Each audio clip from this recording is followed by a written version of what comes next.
Assalamualaikum warahmatullahi wabarakatuh.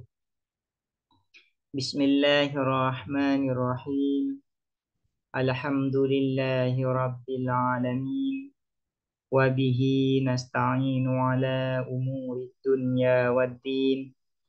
Wassalatu wassalamu ala ashrafil anbiya'i wal mursalin.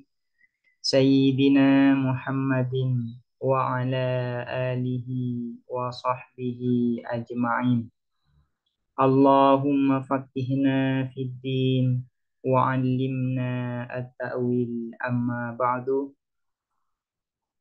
Qala al-musannifuna rahimahumullahu ta'ala wa nafa'ana bihim wa bi'ulumihim wa amaddana bi asrarihim wa bikum fid daraini amin. Bismillahirrahmanirrahim.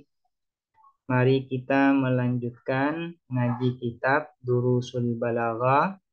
Sekarang kita akan melanjutkan pembahasan terkait bentuk-bentuk itnab. Bentuk-bentuk itnab itu banyak sebagaimana sudah disampaikan di pertemuan sebelumnya. Nah, di antara bentuk itnab yaitu al-iwal. Wa minha, dan ialah sebagian dari umurin kathirah al-ighalu, adapun ighal. Makna ighal ini secara bahasa yaitu ab'ada fiha, yaitu orang masuk jauh ke dalam, masuk jauh ke dalam. Ini makna bahasa dari ighal.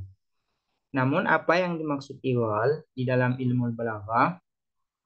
Wa huwa, dan adapun ighal khatmul kalami, mengakhiri kalam, pembicaraan, pernyataan, bima, dengan sesuatu, yufidu, yang memberikan faidah apa gharadhan, terhadap tujuan, yatimuh, yang sempurna, al makna, apa makna, bidunihi, tanpa ma.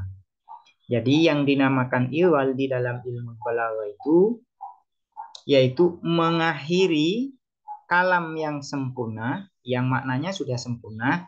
Mengakhiri dengan apa? Dengan kata atau kalimat yang memiliki tujuan-tujuan khusus, tujuan-tujuan tertentu.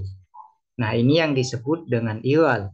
Jadi apabila ada kalam yang sempurna, kemudian kalam yang sudah sempurna ini masih diakhiri dengan kata atau kalimat yang memiliki tujuan khusus, nah ini yang disebut dengan iwal. Contohnya tujuan dari ighal ini kal mubalaghati fi qaulil khansa'i, seperti berlebih-lebihan. Mubalaghah maknanya adalah berlebih-lebihan, seperti misalnya di dalam syair ini nanti berlebih-lebihan di dalam memuji. Fi qaulil khansa'i, di dalam perkataan khansa. Wa inna sahran la ta'tamul hudatu bihi ka'annahu alamun fi ra'sihi naru. Wa inna sahran, dan sesungguhnya siapa Sohr, ini nama orang, Sohr ini, la ta'tammu, ialah sungguh mengikuti, al-hudatu, apa, al-hudatu, siapa para pemimpin, bihi, dengan Sohr.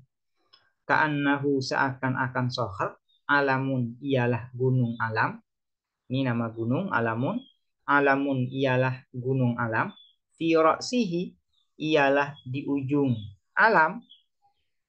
Di ujung ini maksudnya di puncak ya. Fi ra'sihi, ialah di puncak alam. Naru, adapun api.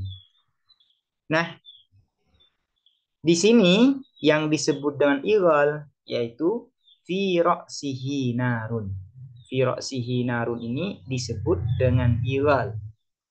Tujuan fi ra'sihi ighal ini didatangkan, disebutkan yaitu untuk mubalaghah, yaitu untuk berlebih-lebihan di dalam muji Sohr.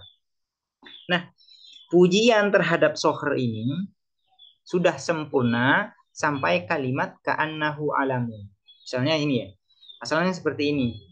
Wa inna sohron la ta'tamul hudatu bihi ka'annahu alamun. Nah, ini sudah sempurna, menyerupakan Sohr dengan gunung untuk memuji, ini sudah sempurna dengan mengucapkan ka'annahu alamun. Cuman kalau hanya ka'annahu alamun sampai ka'annahu alamun, ini tidak ada makna mubalaghah. Nah, untuk mendatangkan makna mubalaghah ini, kemudian kalam yang sudah sempurna ini didatangkan, ya, disebutkan suatu kalimat untuk memberikan makna yang lebih, ya, makna yang lebih, ya, pujian yang lebih terhadap sohor, yaitu fi ra'sihi naru. Nah, fi ra'sihi naru ini disebut dengan iwal. Wa minha, dan ialah sebagai sebagian dari umurin katsirah at-tadyilu, adapun tadyil. Tadyil ini berasal dari kata zail. Zail itu artinya ekor. Cuman yang dimaksud di sini adalah maknanya, ya, secara bahasa adalah tambahan. Wa huwa, dan adapun tadyil, ta'kibul jumlati, ialah mengiringi jumlah bi ukhra, dengan jumlah yang lain.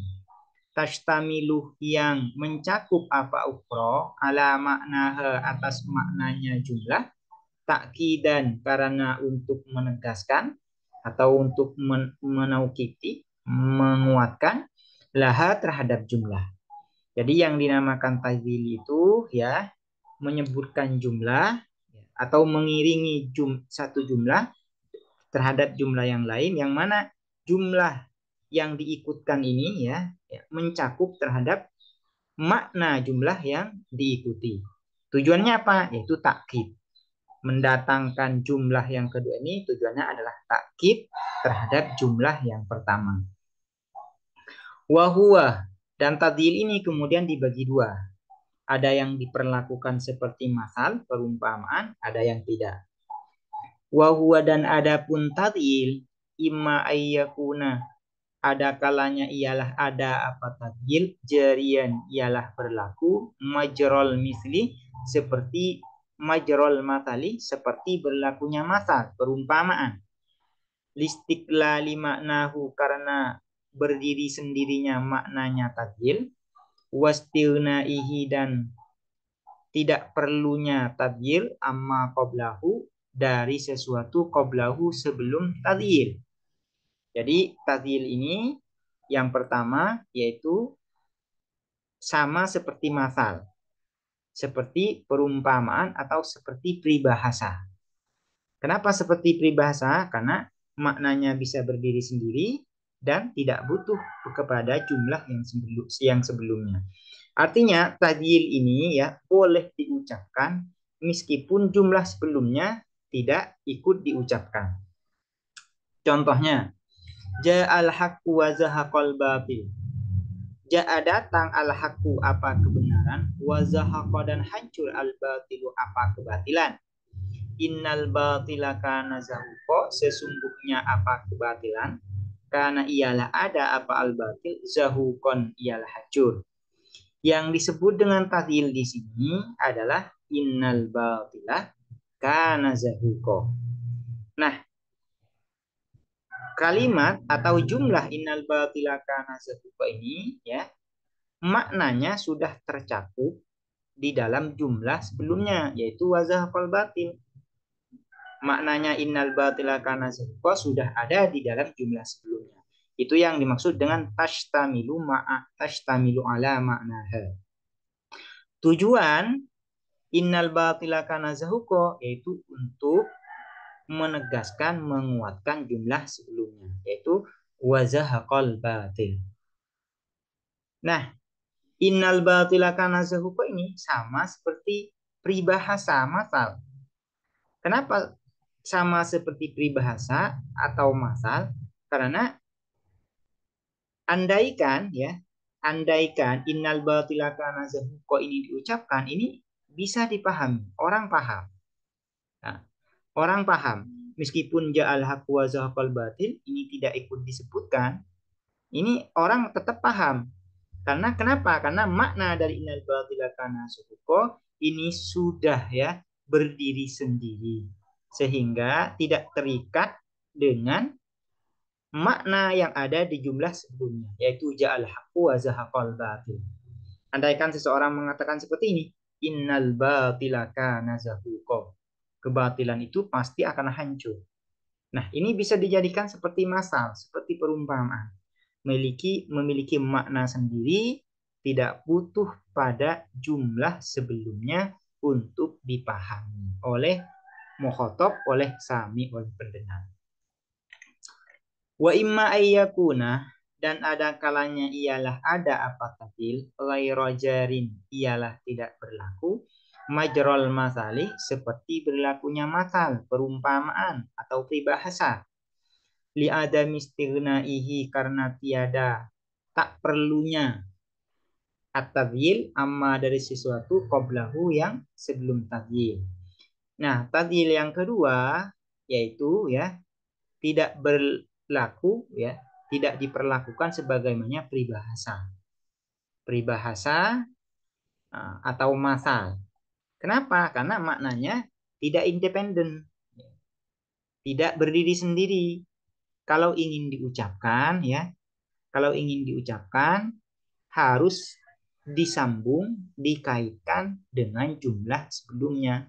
Kalau hanya diucapkan eh, kalau diucapkan secara berdiri sendiri, orang tidak akan paham atau maknanya tidak bisa dipahami oleh mukhatab, oleh pendengar.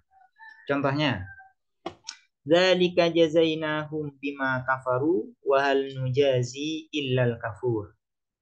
Dzalika, adapun hal tersebut, jazainahum, ialah membalas kami hum terhadap mereka, bima, dengan sebab kafaru, kafir mereka, wahal nujazi, dan tidak membalas kami illal kafurah, kecuali terhadap orang-orang yang sangat kufur, orang-orang yang sangat kafir.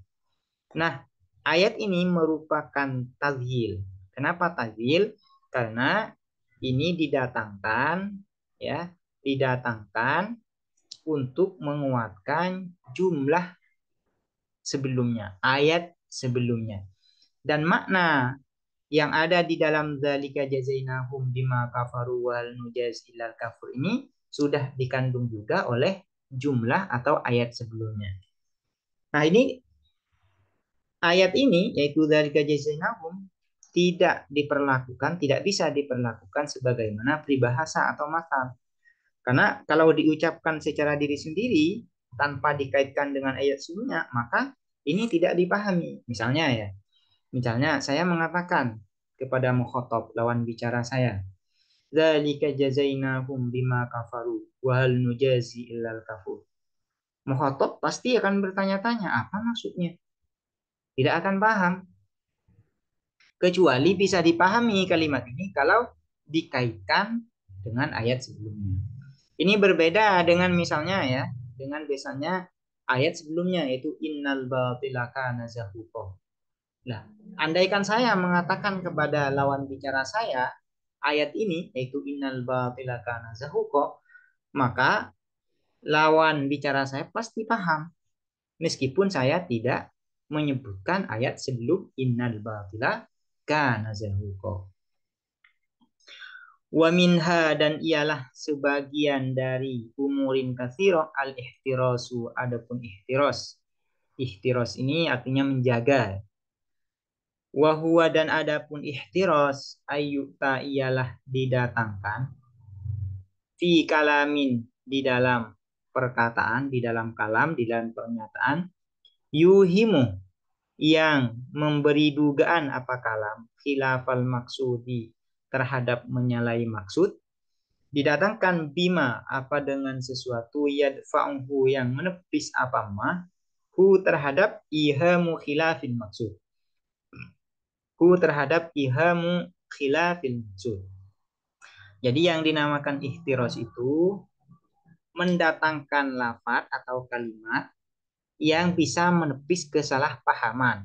Itu aja gampangnya seperti itu. Nahu, contohnya, fasaqo diyaraki ghairu mufsidiha saubur rabi'i wa dimatun tahmi. Fasaqo, maka menyirami dia rokih terhadap rumah-rumahmu, ghairu mufsidiha yang tidak merusak dia roki, saubur rabi'i ini yang merupakan fa'il dari sako, saubur rabi'i apa hujan musim semi, wadimatun tahmi dan hujan yang terus menerus. Wadima ini adalah hujan yang turun terus menerus, tidak berhenti. Wadimatun tahmi dan hujan yang turun terus menerus, tahmi yang mengalir apa wadimah, yang mengalir apa wadimah. Nah, yang disebut dengan ihtiros di dalam syair ini adalah ghaira mufsidiha. Ini disebut dengan ihtiros. Ghairu mufsidiha didatangkan atau disebutkan untuk menepis kesalahpahaman. Karena di dalam syair ini ya, kalau tidak didatangkan ghairu mufsidiha akan memberikan kesalahpahaman kepada mukhatab, kepada sami, kepada pendengar. Misalnya gini, fasaqo diyaraki saubur rabi'i wadimatun tahmi. Maka menyirami terhadap rumah-rumahmu saubur rabi'i apa hujan musim semi dan hujan yang terus mengalir. Nah, ini kan akan memberikan kesan kepada pendengar itu bahwasanya hujan yang lebat, hujan yang turun terus-menerus itu bisa merusak rumah. Misalnya terjadi banjir sehingga membuat rumah rusak dan sebagainya. Nah, ini akan ada kesalahpahaman seperti ini. Maka untuk menghilangkan, untuk menepis kesalahpahaman ini, maka didatangkanlah kalimat ghairu mufsidiha, bahwasanya hujan yang turun itu tidak merusak rumah. Seperti itu ya. Nah, ini yang disebut dengan ihtiros. Ghairu mufsidiha ini disebut dengan ihtiros karena ghairu mufsidiha ini menepis kesalahpahaman mukhatab bahwasanya hujan yang lebat yang turun itu, yang terus menerus itu ya, ini menyebabkan rumah ya menjadi rusak. Wa minha dan ialah sebagian dari umurin katsirah at-takmilu adapun takmil. Takmil ini menyempurnakan artinya. Wa huwa dan adapun takmil ayyuta ialah didatangkan bifudlatin atau bifadlatin dengan kata fadlah, tazidu yang menambahkan apa fadlah al makna terhadap makna, husnan indah yang menambah keindahan terhadap makna. Di dalam ilmu nahwu itu kan ada yang disebut dengan umdah dan ada yang disebut dengan fadlah. Umdah ini biasanya adalah musnad dan musnad ilaih. Sementara fadlah itu misalnya seperti maf'ul bihi, hal dan sebagainya itu disebut dengan fadlah. Nah, yang disebut dengan takmil ini adalah mendatangkan lafadz fadlah atau kalimat fadlah untuk menambah keindahan makna. Contohnya, nahu contohnya wa yut'imuna at'ama ala hubbihi dan memberikan mereka at-ta'ama terhadap makanan ala hubbihi atas cinta ta'am. Ai ma'ahubbihi beserta cinta ta'am. Berarti ala ini maknanya adalah ma'a. Ala hubbihi beserta cinta ta'am. Wadzalika dan adapun hal tersebut ablagu ialah lebih baligh ya. Ablagu ini bukan lebih baligh ya, tapi lebih memperdalam fil karomi di dalam karom, di dalam kedermawanan. Nah, yang disebut dengan takmil di sini di dalam ayat ini yaitu ala hubbihi. Ala hubbi ini adalah disebut dengan takmil. Kenapa disebut dengan takmil? Karena ini adalah kalimat fadlah, bukan umdah. Itu yang terdiri dari jar dan majrur. Yang terdiri dari jar dan majrur. Nah, ala hubbi ini didatangkan untuk menambah keindahan makna. Asalnya seperti ini ya, asalnya seperti ini. Wa yut'imuna ta'am, dan memberikan mereka at-ta'am kepada makanan. Nah, kalimat wa yut'imuna ta'am itu sudah memberikan pengertian bahwasanya orang yang memberikan makanan itu sudah dermawan. Sudah dermawan ya. Cuman ya, untuk menambah keindahan kedermawanannya, untuk menambah keindahan maknanya, yaitu didatangkanlah kalimat fadlah atau lafaz fadlah, yaitu ala hubbihi. Dengan mendatangkan ala hubbihi ini lebih ablag fil karam. Berarti orang yang memberikan makanan itu ya, padahal mereka cinta terhadap makanannya itu, ya berarti dia ablau fil karom, berarti sangat dermawan, sangat dermawan. Ini ala hubbihi ya, ablau fil karom, memberikan maknanya lebih indah dengan mengatakan ala hubbihi. Seseorang yang memberikan kepada orang lain, yang memberikan makanan misalnya kepada orang lain, padahal orang tersebut ya butuh pada makanan tersebut, oh berarti itu menunjukkan bahwasanya orang itu memang sangat dermawan sekali. Berbeda misalnya kalau ala hubbihi ini tidak didatangkan, tidak disebutkan. Misalnya hanya mengatakan wa yut'imuna ta'am, dan mereka memberikan makanan. Ini kesannya biasa saja ini. Kesannya biasa saja. Ini hanya menunjukkan bahwasanya ya orang itu ya dermawan saja, dermawan saja. Karena mungkin ya, karena mungkin mereka memberikan makanan karena mereka tidak butuh atau mereka sudah kelebihan dengan makanan sehingga mereka memberikan makanan kepada orang lain. Biasa saja maknanya.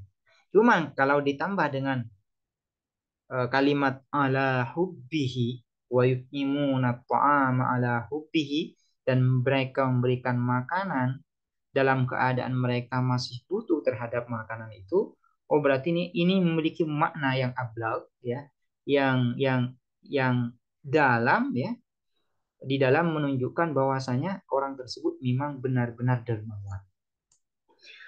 Ini adalah bentuk-bentuk dari itnab. Semoga dapat dipahami dan bermanfaat. Assalamualaikum warahmatullahi wabarakatuh.